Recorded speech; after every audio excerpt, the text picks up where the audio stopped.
नमस्कार दोस्तों, चलिए जानते हैं हरियाणा की 50 फटाफट बड़ी खबरों को सिर्फ 10 मिनट में। लेकिन उससे पहले यह वीडियो आप किस जगह से देख रहे हैं हमें कमेंट में जरूर बताएं।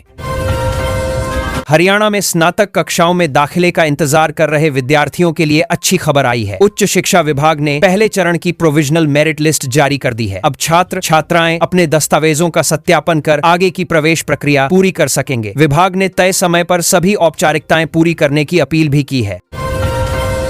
हरियाणा में खेल सुविधाओं को और आधुनिक बनाने की दिशा में सरकार ने नई पहल शुरू की है। राज्यपाल प्रो आशिम कुमार घोष ने खेल मंत्री गौरव गौतम के साथ बैठक कर सभी विश्वविद्यालयों में बेहतर खेल मैदान, आधुनिक उपकरण और खिलाड़ियों के लिए विश्व स्तरीय सुविधाएं विकसित करने के निर्देश दिए हैं। इससे युवा खिलाड़ियों को बड़ा लाभ मिलने की उम्मीद है।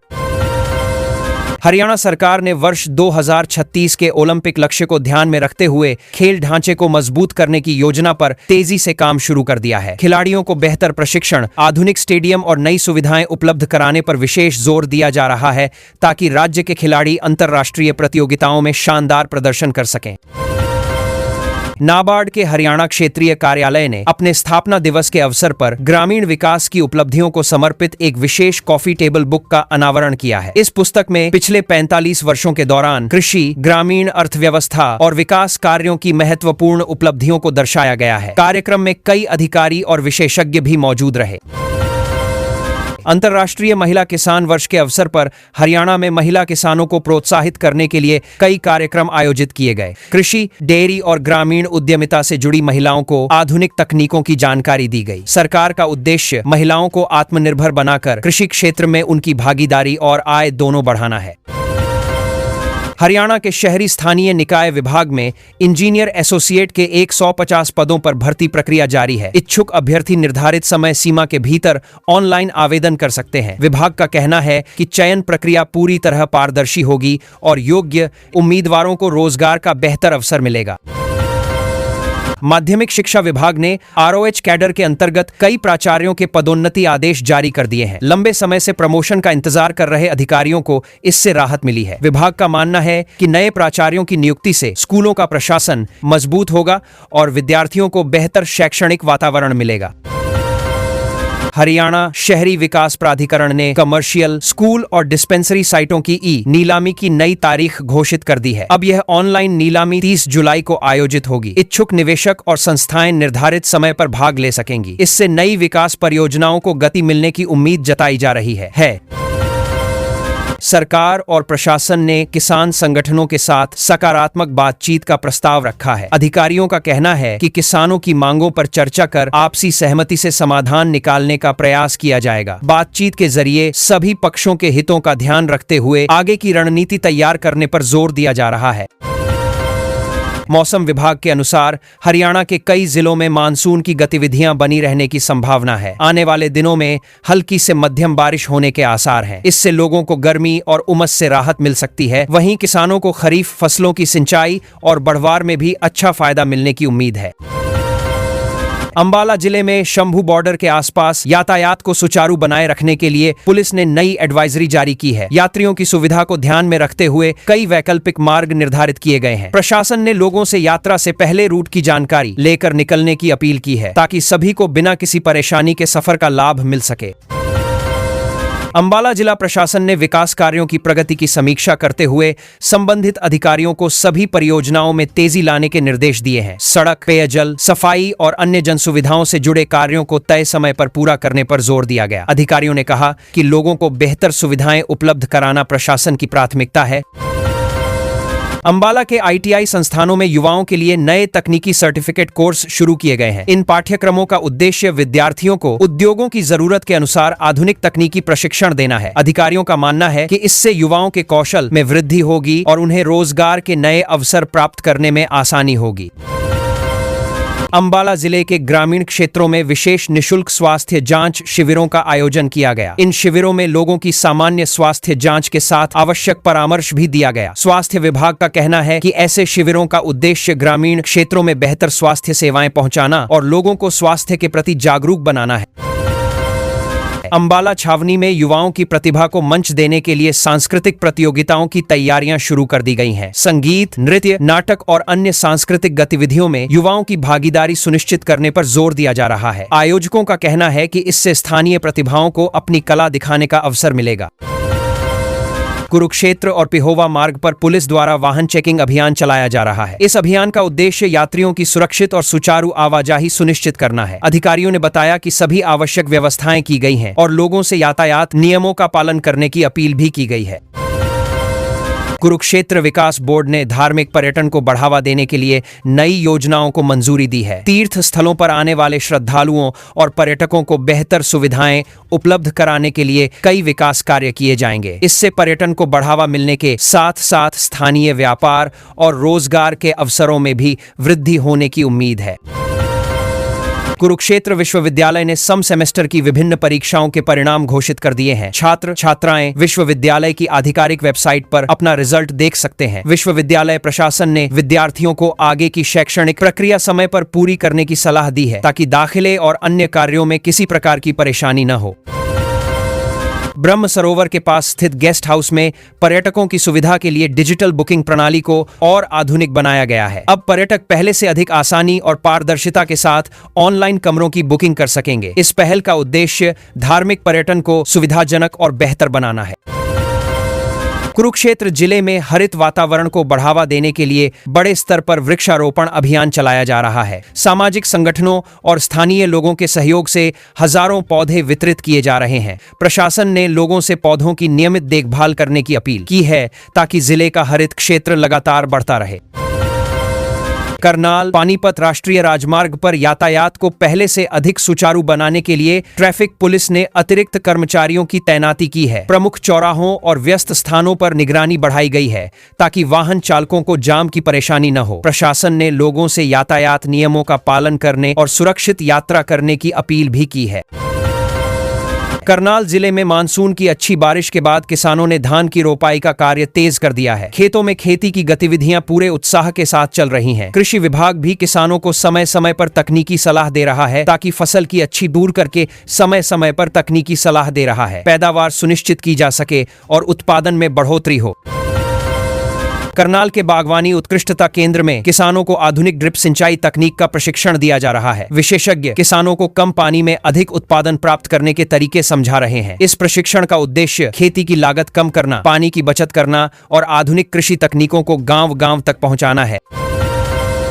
करनाल नगर निगम ने शहर को और स्वच्छ बनाने के लिए विशेष जागरूकता अभियान शुरू किया है। विभिन्न क्षेत्रों में स्वच्छता वैन लोगों को कचरा पृथक्करण, साफ सफाई और पर्यावरण संरक्षण का संदेश दे रही हैं। निगम का उद्देश्य नागरिकों की भागीदारी से शहर को स्वच्छ और सुंदर बनाना है। करनाल के नागरिक अस्पताल में मरीजों की सुविधा को देखते हुए डायलिसिस यूनिट के संचालन समय में विस्तार किया गया है। इससे अधिक मरीजों को समय पर उपचार की सुविधा मिल सकेगी। स्वास्थ्य विभाग का कहना है कि अस्पतालों में बेहतर स्वास्थ्य सेवाएं उपलब्ध कराना सरकार की प्राथमिकताओं में शामिल है। पानीपत के स्पिनिंग और हैंडलूम उद्योगों में सुरक्षा मानकों को मजबूत करने के लिए उद्योगपतियों और अधिकारियों की संयुक्त कार्यशाला आयोजित की गई। इस दौरान आधुनिक सुरक्षा उपायों, कर्मचारियों की सुरक्षा और उत्पादन क्षमता बढ़ाने पर विस्तार से चर्चा हुई। विशेषज्ञों ने उद्योगों में सुरक्षित कार्य वातावरण बनाने पर विशेष जोर दिया। पानीपत टोल प्लाजा के आसपास यातायात व्यवस्था को बेहतर बनाने के लिए डिजिटल कैमरों की सहायता से निगरानी व्यवस्था मजबूत की गई है। इससे ट्रैफिक संचालन अधिक प्रभावी होगा और वाहनों की आवाजाही सुचारू बनी रहेगी। अधिकारियों का कहना है कि नई व्यवस्था से यात्रियों को बेहतर सुविधा और सुरक्षित सफर का लाभ मिलेगा। पानीपत शहर की नई कॉलोनियों में स्वच्छ पेयजल उपलब्ध कराने के लिए पाइपलाइन बिछाने का काम तेज गति से चल रहा है। संबंधित विभाग लगातार कार्य की निगरानी कर रहा है ताकि परियोजना समय पर पूरी हो सके। इस योजना से हजारों परिवारों को नियमित और बेहतर पेयजल सुविधा मिलने की उम्मीद है। पानीपत में सक्षम युवा योजना और रोजगार पंजीकरण शिविरों का आयोजन किया जा रहा है। इन शिविरों में युवाओं को सरकारी योजनाओं की जानकारी देने के साथ रोजगार के अवसरों से भी जोड़ा जा रहा है। अधिकारियों का कहना है कि यह पहल युवाओं को आत्मनिर्भर बनाने और रोजगार के नए रास्ते खोलने में मदद करेगी। पानीपत के सार्वजनिक पुस्तकालय में प्रतियोगी परीक्षाओं की तैयारी कर रहे विद्यार्थियों के लिए नई किताबें और अध्ययन सामग्री उपलब्ध कराई गई है। इससे छात्रों को एक ही स्थान पर बेहतर संसाधन मिल सकेंगे। जिला प्रशासन का उद्देश्य युवाओं को गुणवत्तापूर्ण अध्ययन सुविधा देकर प्रतियोगी परीक्षाओं में सफलता के लिए प्रेरित करना है। सोनीपत तक मेट्रो और रैपिड रेल सेवा के विस्तार को लेकर तकनीकी सर्वे का काम लगातार आगे बढ़ रहा है। विशेषज्ञ विभिन्न पहलुओं का अध्ययन कर रहे हैं ताकि भविष्य में बेहतर सार्वजनिक परिवहन व्यवस्था विकसित की जा सके। इस परियोजना के पूरा होने से यात्रियों को तेज, सुरक्षित और सुविधाजनक सफर का लाभ मिलने की उम्मीद है। HSIIDC द्वारा कुंडली और राई औद्योगिक क्षेत्र में नए उद्योगों के लिए बुनियादी ढांचे की समीक्षा की गई है। अधिकारियों ने सड़क, बिजली, पानी और अन्य आवश्यक सुविधाओं का जायजा लिया। उद्देश्य यह है कि निवेशकों को बेहतर माहौल मिले और क्षेत्र में नए उद्योगों के साथ रोजगार के अवसर भी बढ़ें। सोनीपत के सरकारी स्कूलों में स्मार्ट क्लासरूम व्यवस्था को और प्रभावी बनाने के लिए शिक्षा विभाग ने समीक्षा शुरू की है। स्कूलों से आधुनिक उपकरणों और डिजिटल संसाधनों की स्थिति की रिपोर्ट मांगी गई है। विभाग का लक्ष्य विद्यार्थियों को तकनीक आधारित गुणवत्तापूर्ण शिक्षा उपलब्ध कराना और पढ़ाई को अधिक रोचक बनाना है। सोनीपत के खेल स्टेडियमों में नई खेल नर्सरियों के लिए खिलाड़ियों से आवेदन आमंत्रित किए जा रहे हैं। इन नर्सरियों के माध्यम से युवा खिलाड़ियों को प्रशिक्षित कोच, आधुनिक सुविधाएं और नियमित अभ्यास का अवसर मिलेगा। खेल विभाग का उद्देश्य नई प्रतिभाओं को आगे लाकर राज्य की खेल परंपरा को और मजबूत करना है। सोनीपत केंद्रीय सहकारी बैंक द्वारा किसानों के लिए विशेष ऋण शिविर आयोजित किए जा रहे हैं। इन शिविरों में किसानों को आसान ऋण प्रक्रिया, सरकारी योजनाओं और कृषि वित्त से जुड़ी जानकारी दी जा रही है। बैंक का कहना है कि इस पहल से किसानों को समय पर आर्थिक सहायता मिल सकेगी और खेती के कार्यों में सुविधा होगी।